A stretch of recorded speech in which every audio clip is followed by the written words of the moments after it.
बात आप लोग समझिए, जैसे ये कोई भी पृष्ठ है, कोई भी पृष्ठ है और यहाँ पर हमने प्रकाश की तरंगों को डाला, तो ये जो तरंग है जैसे यहाँ से लेके जब इस पृष्ठ पर टकराएगी, यहाँ तक जब टकराएगी, ये कर यहाँ से यहाँ तक जाएगी।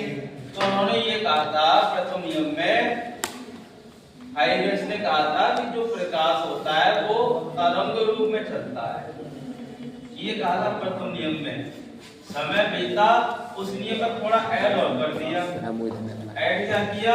ये बताया कि ये जो प्रकाश होता है वो तरंग रूप में चलता है, ठीक है, लेकिन जब ये तरंग किसी पृष्ठ से टकराती है,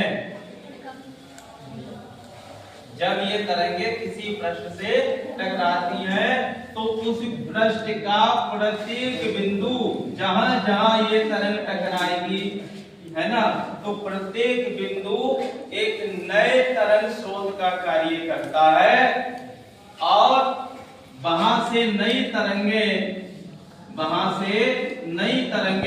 प्रकाश की चाल से चलने लगती हैं, नई तरंगे, इसलिए इनको कहा गया द्वितीयक। ये नई तरंगे वो क्या है? द्वितीयक है। जैसे इसका एक एग्जांपल और समझते हैं।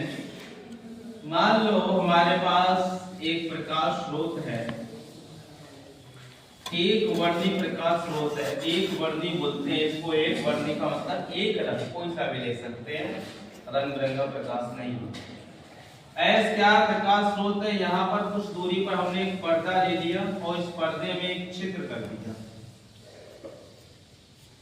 कुछ दूरी पर एक पर्दा और लिया बिल्कुल इसके समांतर, और समान दूरी पर ऐसे यहाँ पर दो छिद्र कर दिए और यहाँ एक पर्दा और रखा।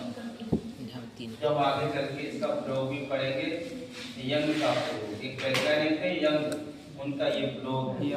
अब भाई यहाँ से जो प्रकाश है वो प्रकाश सीधी सी बात है यहाँ आगे की ओर जाएगा, तो यहाँ से जो प्रकाश जाएगा तरंग रूप में आगे बढ़ा नहीं बढ़ा। अब यहाँ से जो प्रकाश जब आगे बढ़ेगा तो ये प्रकाश समान कला में S1 और S2 के पास भी पहुंच जाएगा।